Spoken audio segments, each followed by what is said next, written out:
right, so welcome, folks. So if in case you missed it, welcome to the CVE CNA Fall 2025 Technical Workshop.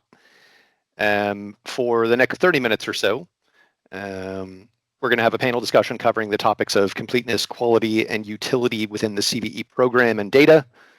How do we maximize the value of CVE data by achieving high levels of completeness, quality, and utility? And how do we ensure that CVE consumers can effectively manage vulnerabilities and integrate CVE data into their security operations? So for this discussion, I'd like to introduce Jay Jacobs of Empirical Security.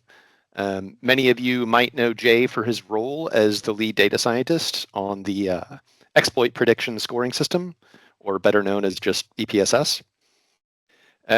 Also, we have Jerry Gamblin, who is a principal engineer at Cisco, and also as of late running his own personal innovation lab, Rogo Labs. And as part of that effort, some of you might be familiar with Jerry's cnascorecard.org site. I'm sure we can get you a link later if you are interested, although easy to remember. It does a great job of tracking CNA CVE data, completeness, and this obviously ties perfectly into the panel discussion today. Last, my name is Chris Coffin. I'm a lead engineer at MITRE and have been working on or around the CVE program since 2012. I also have been a CVE board member since 2017. So been around CVE for quite some time. Many of you might have talked to me before, so hello or welcome if we've never met. So I think the best way maybe to kick this off is to jump into, I think, a basic question that some of you might have, and I'm going to ask Jerry and Jay to weigh in on this because I think it's important. But essentially, what is the real difference between completeness and quality in a CVE record? Jay, Jerry, who wants to take that first? I guess I will. Jerry was pausing too much. So the difference between completeness and quality, I think the words themselves are intuitive enough for people to understand. You know, you can fill out all of the fields and have, you know, something that looks complete. But if what's in those fields is not helpful or helping support decisions or driving action, the quality isn't there. And I think maybe that's a difference. Completeness is, you know, everything is filled out, and quality is driving decisions and helping people take action. I don't know if Jerry has other thoughts on that. No, that's exactly what I was going to say. Nice. Yeah. All right. So then with that, just kicking us off, I know you guys had some ideas for thoughts. I don't know if you guys want to start with, you know, presenting your involvement with CVE and what you'd like to open the discussion with as far as completeness, quality, and utility. What's the most important things to you guys as far as completeness, quality, and utility? Go ahead.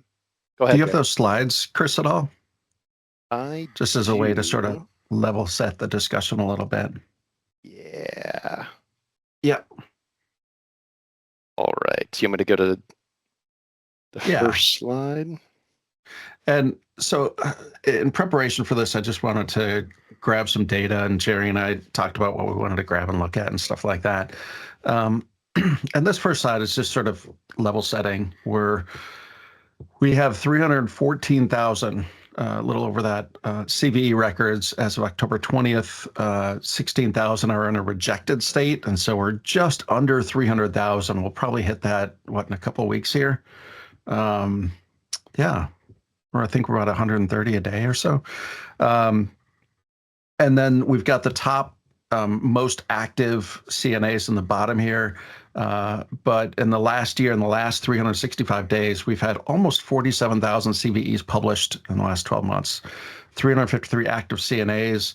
And the median is somewhere just, I think that's below 10. You know, roughly 169 CNAs have published more than, the share just stopped, Chris.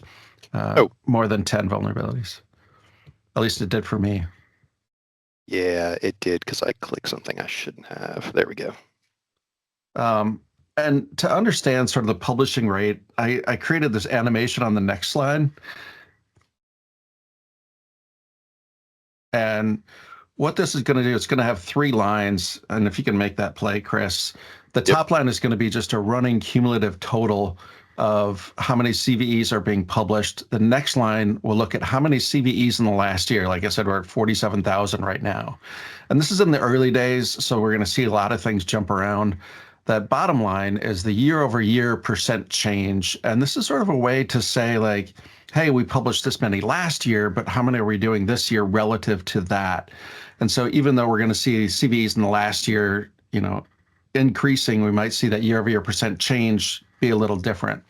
So 2005, you see a big uptick, and this, I think, new sources were found or something. There's a little push there, and you see on the bottom that year-over-year sort of popped up. And here we're hitting a plateau about 6,500 CVEs in the last year. And there wasn't a lot of change going on here, as far as I know, in the program. It starts to slow down a little bit. And of course, we're going to be creeping up to the 2017 timeframe when things really start to kick off, when the CNA program really went into full force and was launched. And you'll see, like, as we're approaching that period, we're going to see sort of this dip and the challenges that the CVE program was facing trying to keep up with it. So here we see sort of a peak in the year-over-year change, but then it drops way down into 2016. And then we're going to hit 2017, where we start to see essentially a lot of activity. And here you can see the CVEs in the last year start to take off. And the CVEs published now is over 100,000 at this point over the whole program. And you can see it sort of plateaus here. The year-over-year change now is down to 0, hovering around 20% or so. It's like a live sports broadcast kind of, but and you can see we're sort of plateauing. Now we start to see this fluctuation on the bottom line. We're going to go up and down, up and down. And we are in 2024. We're seeing a little bit of a peak here. And now we're over 200,000 vulnerabilities. And we see a slowdown in April in the year-over-year change, but here's where we are. Like I said, about 47,000 CVEs published in the last year. And if you notice, though, in the last few years, we've had pretty positive year-over-year percent change. There's a few dips after the 2017 update of CNAs, but this is sort of just a historical view of where we've been as far as quantity goes. And if there's any questions, throw them in chat. But hey, Jay, I think that 2005 increase was due to cross-site scripting becoming super significant. So okay. Yeah, and it could just be a change in a focus of looking at it too. But so on slide 4, this is like a daily plot of how many CVEs are being published in the last 2 years or so. And as you can see, we're somewhere between 130, 150 in the last month or so. And so we probably will hit that 300,000 mark in the next 2 weeks, I would guess, if I'm doing the math right in my head. You can see we had a little spike in April and then a drop 2024. It's interesting in the chat. And then the slide 5 is going to talk about completeness. And again, we haven't really talked about quality in any of these slides yet, but this next slide talks about completeness. And if we look at all of the, you can go ahead, Chris. If we look at the different sections that a CVE record has, these are the major sections that are there and what proportion, and each dot here is a month, a 30-day window. And so you can see, like in the bottom right, affected, the descriptions and the references, always there. And again, some of the affected will have for product and vendor, there's one particular CNA that has been putting a lot of N/A in there. And so it meets the requirement that there's something there. It is quote unquote complete, but obviously the quality is not there. And you can see things like metrics, we're seeing metrics in that right side creep up from 2023 slowly.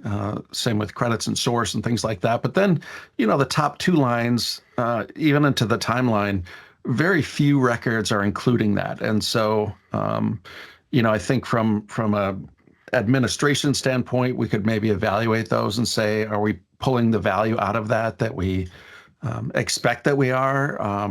Or do we need these fields if nobody's using them? All these questions get raised up like that. And so this is sort of a quick view of the completeness of records and the types of data that could be entered into a CVE. And I'll pause there. I know chat went a little crazy in the last couple of minutes.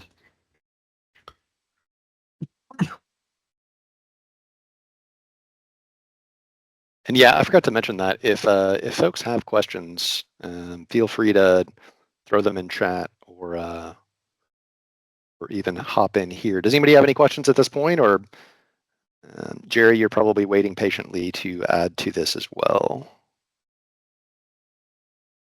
Yeah, just ready for whenever we want to do. I think that these show that the growth is there, and I don't want to. I think we were looking forward to going after the first presenter who was going to talk about the quality error and kind of tee that up. So I think that we could spend some time talking there about what does quality mean. And I spent a lot of time thinking about that as we were getting ready for this. And I think that we're asking the wrong group of people what quality means. I don't think that this group of individuals can decide what a quality CVE record looks like.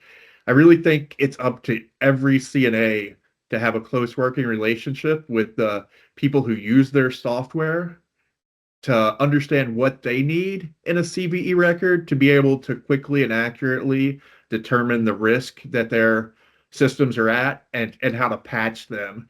Um, I, I really have come to that conclusion over the last 6 months after looking at CNA data and the different ways that CNAs publish data and distribute it. PatchStack is for developers, so they lean very heavy on CWE and WordPress vulnerabilities, and they're providing the information that people who work on WordPress need. So those records might look barren to people who are looking at it from the outside, but to their customers, if they're providing the value, I think that that's what a quality record looks like.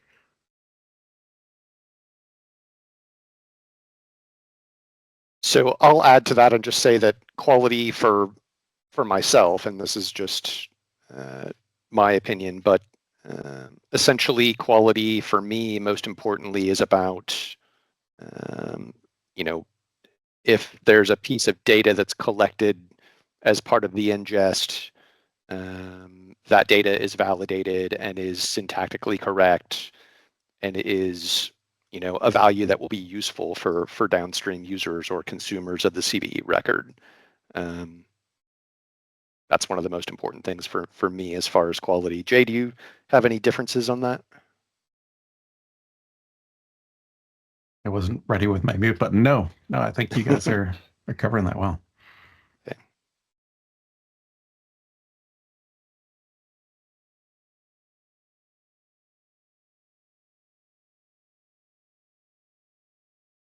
So look at Chris just dropped. I'm not sure if he's having issues, but I think some of the other stuff we were going to talk about, Jay, was going to be, he's back. So Yeah, no, go ahead, Jerry. I'm sorry.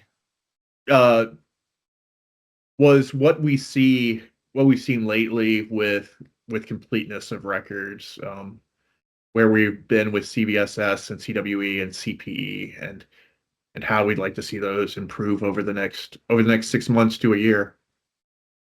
Yeah, why don't you kick off that discussion, Jerry? I think it'd be great. And also, it might not be a bad idea if you had the CNAscorecard.org up or something, if you wanted that as a reference point. Yeah, I think that. So I spent a lot of time thinking about this subject, and we are pretty close to having the majority of CNAs provide CVSS scores. I think that we're at over 85% currently, providing full CVSS scores. CWEs basically the same number. Um, we have some issues with software identifiers, programmatic software identifiers. CPE is still a super lagging source. Because it's hard to do. I know that Perl is coming soon to the schema, so hopefully with the addition of Perl, you'll have more and more CNAs be able to provide some form of identifier that can be used to track in automation. The other thing that I've noticed is there's a patch uh, array that a lot of customers have been looking at, but is only filled in about 5% of CVEs. So if you're a CNA and you provide a patch with a vulnerability, if you can update your software to kind of drop that patch link into that patch array, I know it feeds a lot of downstream systems and really will help those people who need the data. Yeah, if you just scroll down a little bit to the five key categories, that was just kind of what I talked through. Yep. So 90% of all CVEs have CWEs, so that's a great job, and 88% of them today have CVSS. So we're really, really close to those being almost universal, and I would suggest um it be there. Where is the patch array? I will drop that into the into the chat when somebody else starts talking, but it's in the schema under I'll just find the direct link. I'm sorry. I think it's under the remediations tab, isn't it? Under the section. Yep. And one of the things, like on this one, you have 2.9% software identification. That was specific CPE strings. And I know part of the challenge, I think, for the CVE program, and this may ruffle some feathers, but I think that the quality actually starts with our data, not the CNAs. And that if we want good data, I think we have to have the right questions, the right data that we're collecting. And I think part of our challenge right now is that software identification. I think we've got three, depending how you define it, four different areas that you can enter that stuff. We've got the affected array, and you can say the product and the vendor in there. You can also do a Perl string. You could put a CPE string in there instead of those. And then we've got our new CPE applicability section, which is outside of that affected array, to talk about that. And so essentially three, if not four places to put that information, and all of them are valid essentially. And so it's hard to, Jerry, I think if you looked at that affected section and looked at the other Perl stuff, I think that 2.9% would be up to 80, 90% for identification. But I think that is part of a challenge of the schema and the CVE program in general, and not necessarily on CNAs.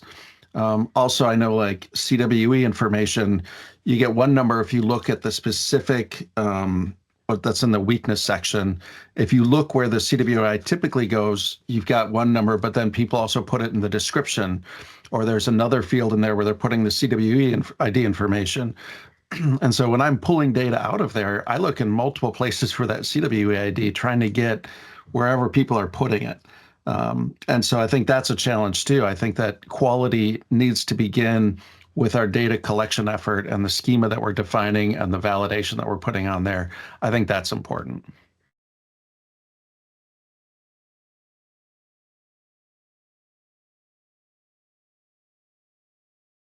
Jerry, did you want me to show anything else from the scorecard screen?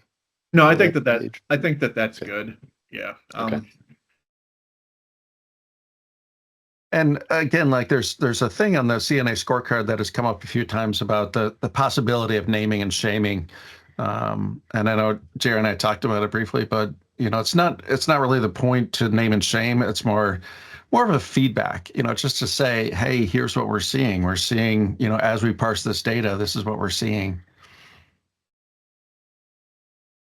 That's right. And there's a question from VJ Jerry about if you could share a good example of patch in a CVE record. I could bring one up. And Chris, you had a list of questions yeah, I will. I'm too. looking at that right now. Yeah, I can do that. So I'm trying to figure out what we haven't actually mentioned yet.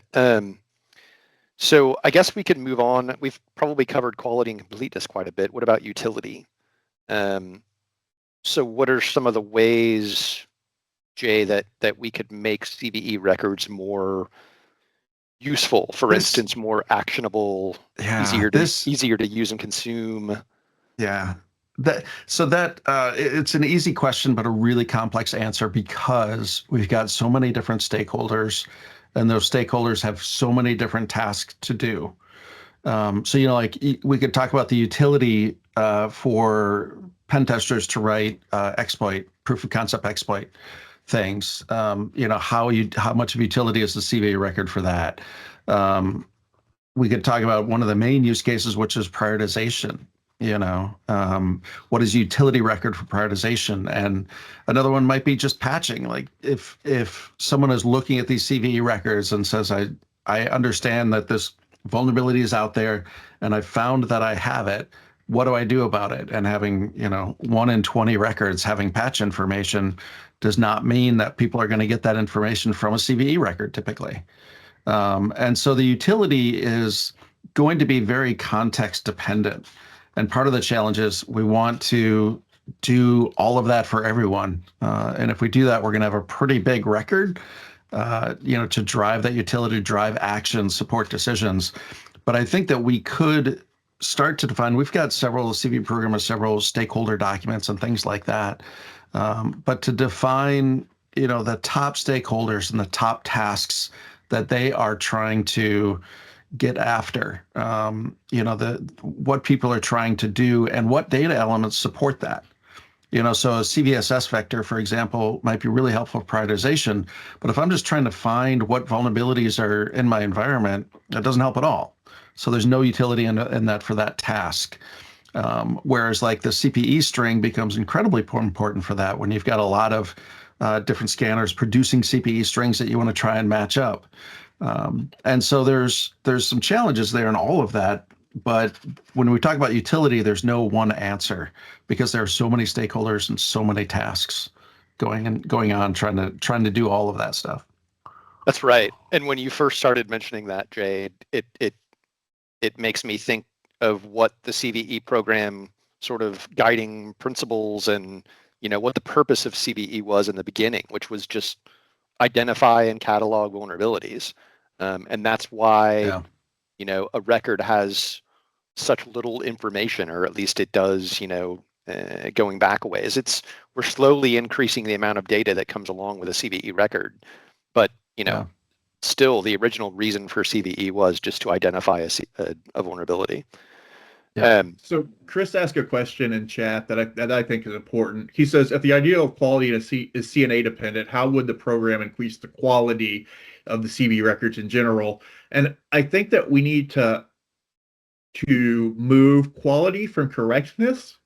I think quality is something that an individual would decide that, this has all the information I need in it to patch this vulnerability, and that will change from CNA to CNA. I think correctness is where the CVE program needs to lean in and have strong gates that if you put a CVSS 4.0 score in your record, it's correct, right? Like the score is right, it's ran through a linter, it meets quality controls, it makes sense. Same with CWE, same CPE too.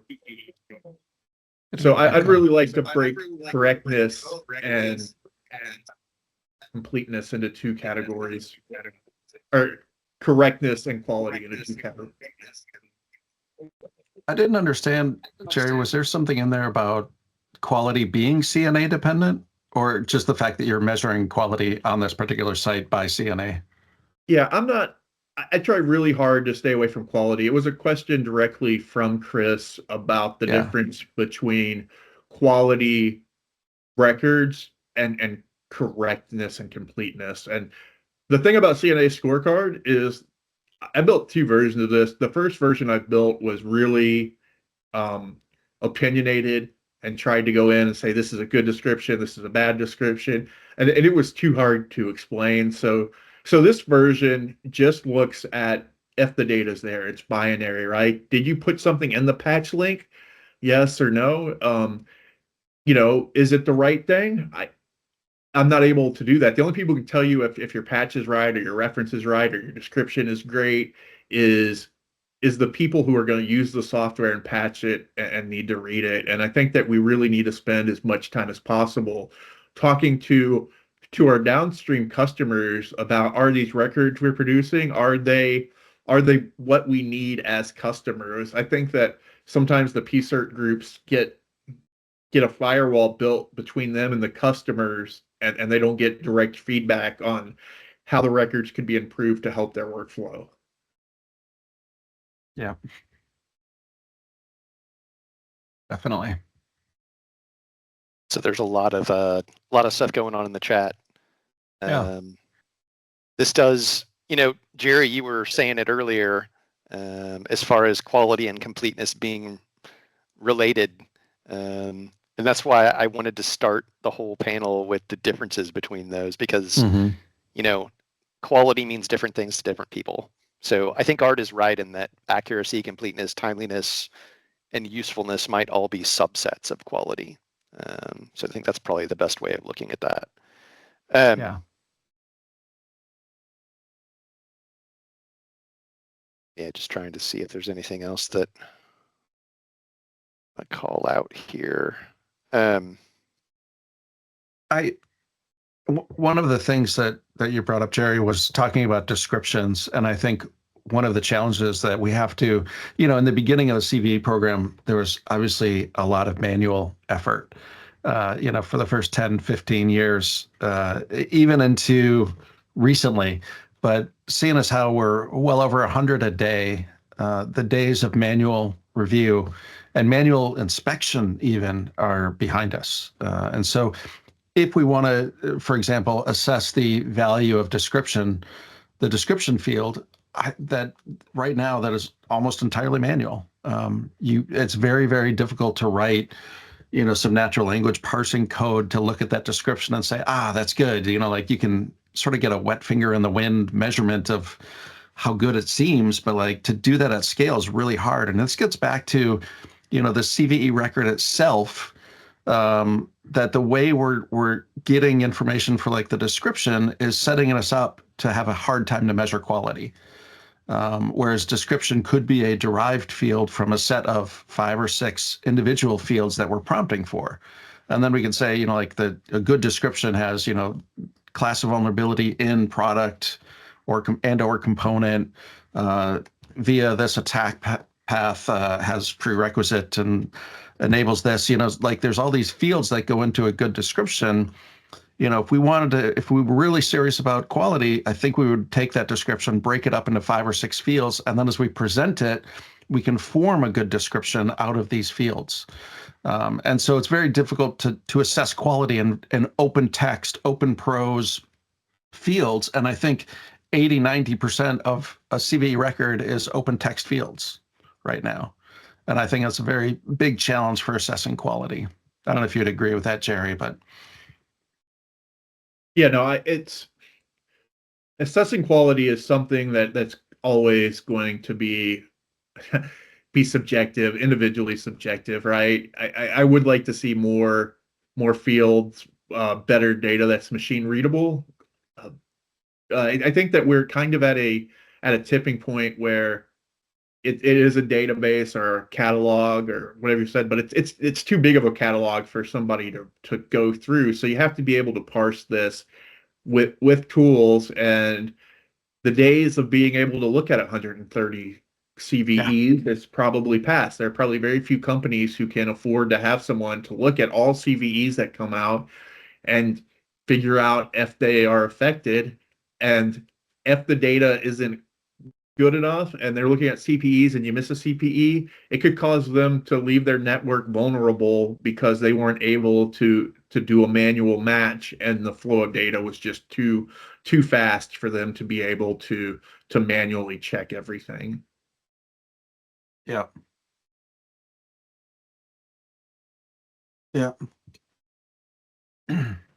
So Jerry, what when you were putting together the CNA scorecard, what were was there anything that was surprising to you or anything that stood out that you haven't already mentioned that you were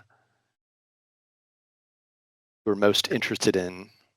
Yeah, I really am happy of how many people who are putting in the root cause analysis and the CVSS.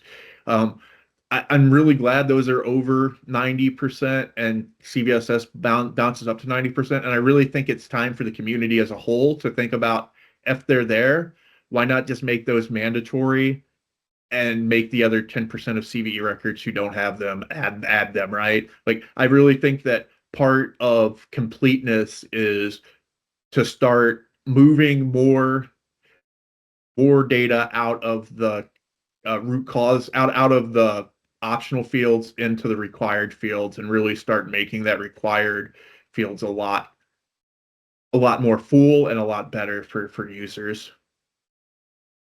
So specifically root cause, you're talking about making CWE mandatory. Yep, and CVSS. Yeah, because the metrics are used quite frequently.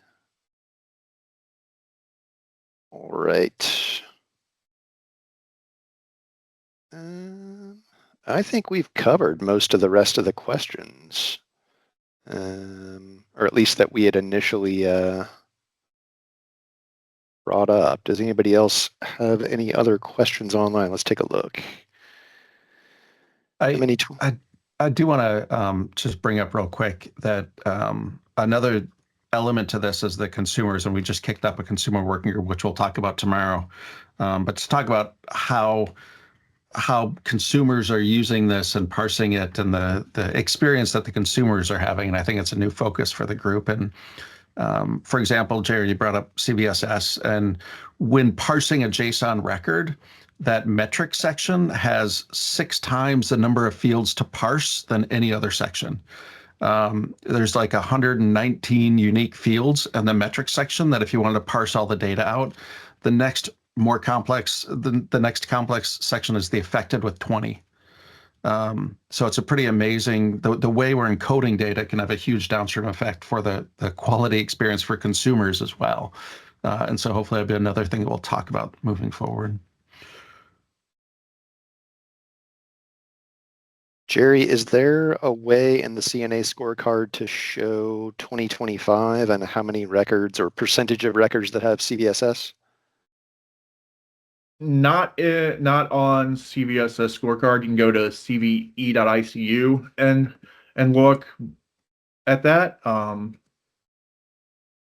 was looking at this. This is just a chart that shows the percentage by month. Yeah. So hopefully that helps.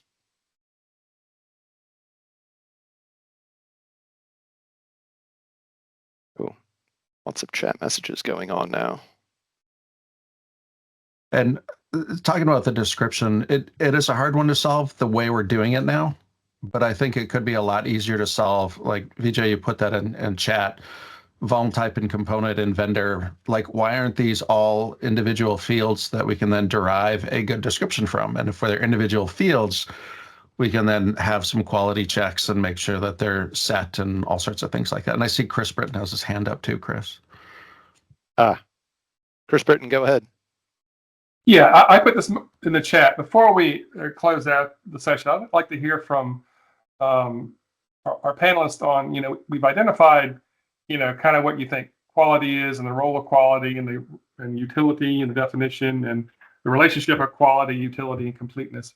What are your thoughts on kind of what the program should do, given those thoughts, what the program should do to increase quality and utility? Because that seems to be a push that we've talked about in the community for the last year or so. And is it just about, more schema fields and more automation?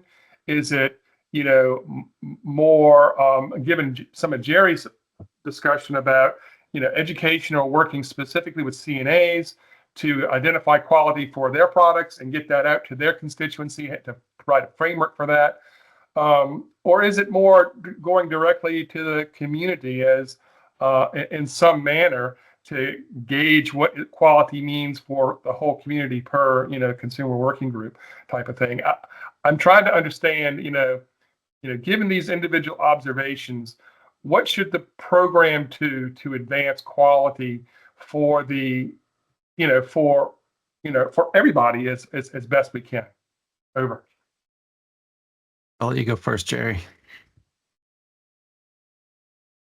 Yeah, I think that we have to look at it in two different ways. I think when we talk about quality for the CVE program at whole, it's our duty to make every record that is published to be as complete and as correct as possible that we can do outside of adding or subtracting data from the record as it's being published, right? Like I see the CVE program's rules as being basically the spell check for CVE records, right? Yeah, everything in this record is grammatically correct. I am going to publish it.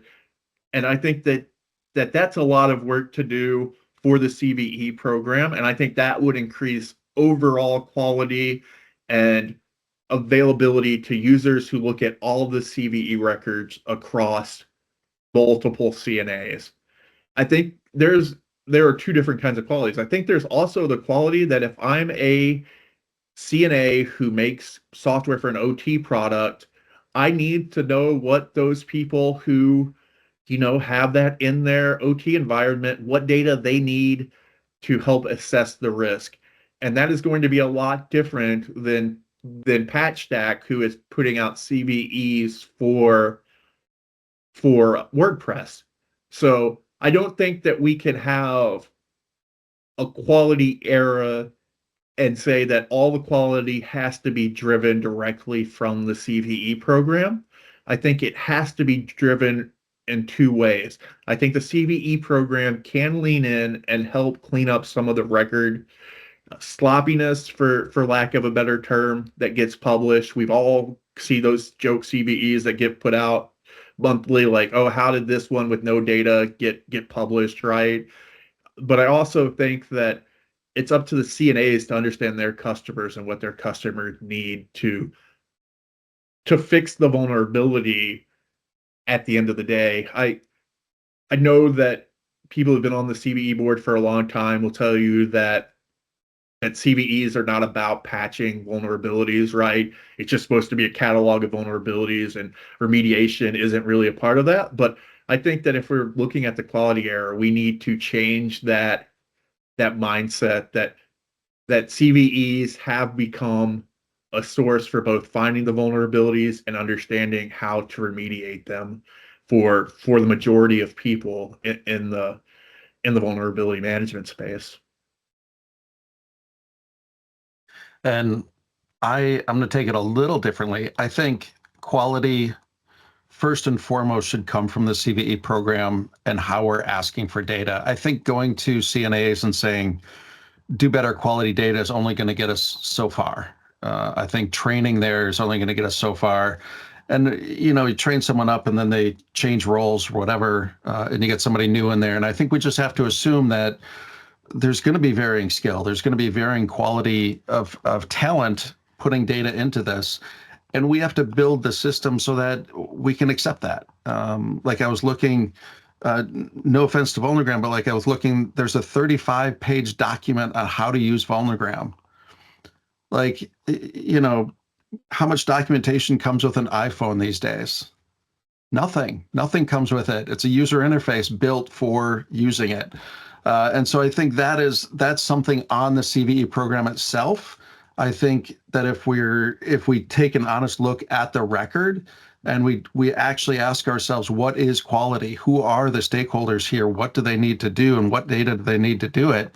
I think we'd come up with a very, very different CVE record. And we're going to have to probably evolve into that. But I think a lot of the quality begins with the CVE program itself and the record and our definition of that record. I think right now, by asking CNAs to have better quality, it's just putting, Band-Aid on a pretty big wound. And so I don't even want to do that. I think we need to take a good hard look at that record. Yep. And the only thing I'll add to that, guys, is I think, more validation is better as far as, we are, I think with the release of Perl, and I'll talk about this more tomorrow, but we are going to do validation on Perl syntax. And I think in general, there's a lot of room for us to go back on the CVE program side and do better validation across a lot of the data that we're ingesting. So don't just, tell the CNAs that they need to do a better job, also actually enforce it through validation. And then secondly, somebody raised it in the chat as well. I know that some of the data that has recently been added to the schema, like CPE and Perl upcoming, is not yet in some of the clients like Vulnogram. So we do need to make sure that that stuff is available and can be provided via the clients that a lot of you use. So looks like we have another hand up. Pedro, go ahead. Yeah, thank you, Chris. I have a question for the panel regarding quality of CV records. There seems to be a notion that the quality is attached to the complexity, right? Meaning that the more data we put in, the more quality we should have. And in my opinion, that may bring something of a not very clear set of data for the people who are consuming that, right?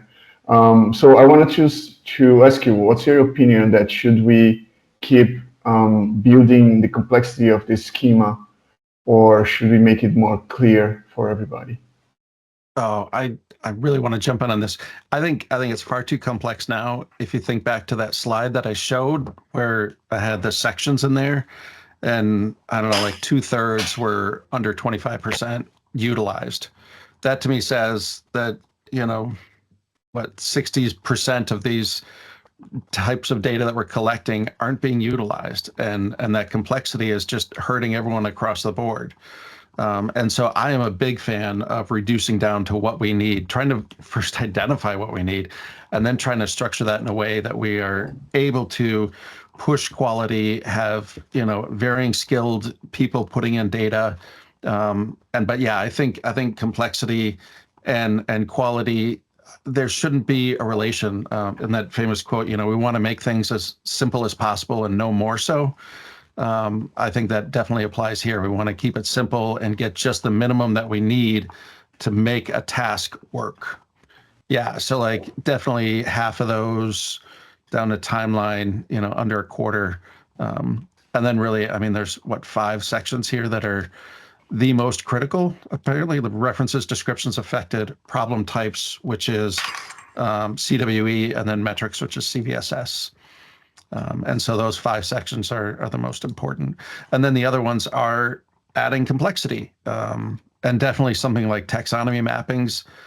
Big question on why it's there. And then even in the record itself, we've got a bunch of sections. I think most of these have little fields for like comments where it says like add a description and specify the language type that description is in. And I think all of it is in English right now, and the descriptions, if they're used at all, are generally the same content and the rest of the record. Like description will just have like HTML version of the other description and stuff like that. But additional info, I can't remember what it's called. But there's a lot of complexity in the record, and I don't think complexity equals quality. I think that quality is quality. And can I jump in here with a little different bit of a take? I agree that there needs to be a focused record, and to be completely honest, for the last 20 years, the NVD has provided that focused record. Their record drops a bunch of the CVE JSON schema that isn't used heavily. I really think there's a need for a heavy and a light publication data, especially if the NVD is going to go away, where we say, here is going to be what we provide to most people. And if you want to go find specialized data, you go to this other place. I think we've already started doing that without really knowing it. The CVE.org website only displays about 10 of the 100 schema arrays, right? Like it doesn't display all of the data in the schema, it doesn't have places for it. So I think that we're down the road of what do we display to most people, and then having people have the option of getting a deeper dive of these specialized fields if they want them.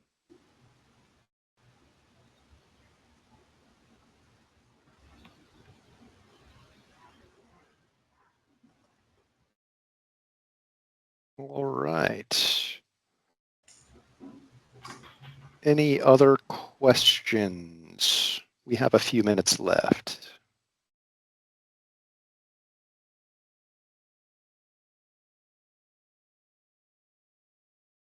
Nobody? All right, well then I guess we can start sort of giving closing comments. Oh, I'm sorry. Looks like I have Lisa. a quick question that I wanted to put in at the end. Sure.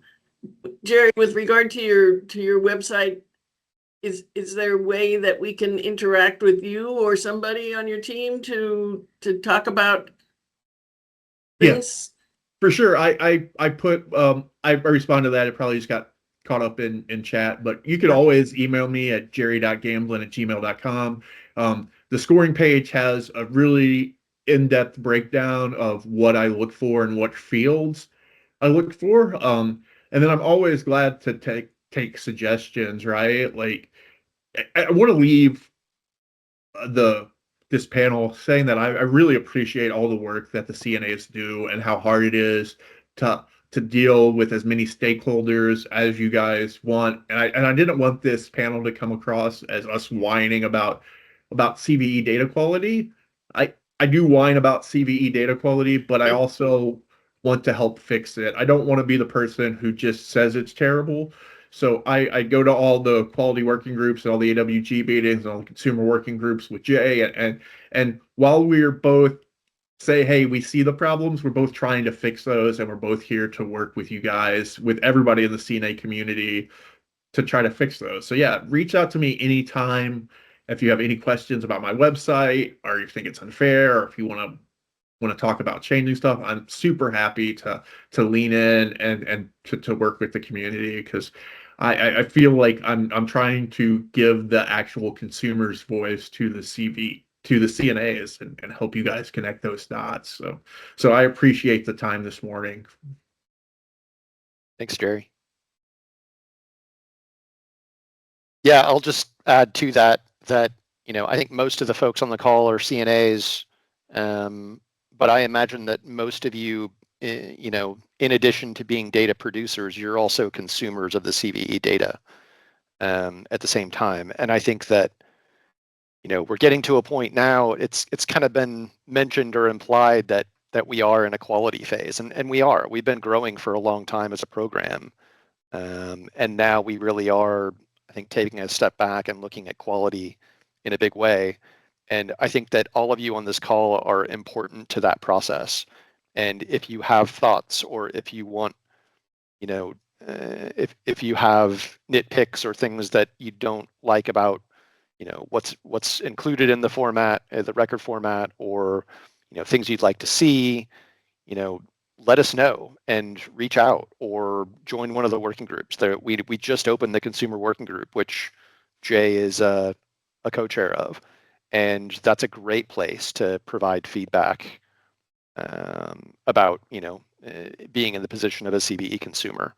So we definitely look forward to that playing out and helping some of the other working groups, like the quality working group, which I'm a co-chair of, determine how best to move forward with the CVE record format. So I'll talk more about that tomorrow. Can I just ask another one quick question? And that is, sure. Well, I know the answer, but I just want to state that we can go back and fix records. But if we go back and fix records, say over the last 5 years, is there a way to get data reanalyzed? Oh, for the CNA scorecard. So that's on a 6-month rolling window. I did it just so that it only looks at the last 6 months of CVEs. So when you do start changing or do start adding different data, it will the score will go up. I built it that way on purpose so that it can track change, right? It's not to it. I never want to shame a CNA. I just want to be able to give people data and say, here's the CVEs that are published by this CNA. Here's the fields they include in an easily readable and understandable format. Being as unbiased as possible. That's why I don't look at the actual data in there. It's simple binary checks of yes, this field exists, no, this field doesn't exist. Because I would get it wrong if I tried to check all 300,000 records for actual correctness. Cool. Thank you, guys.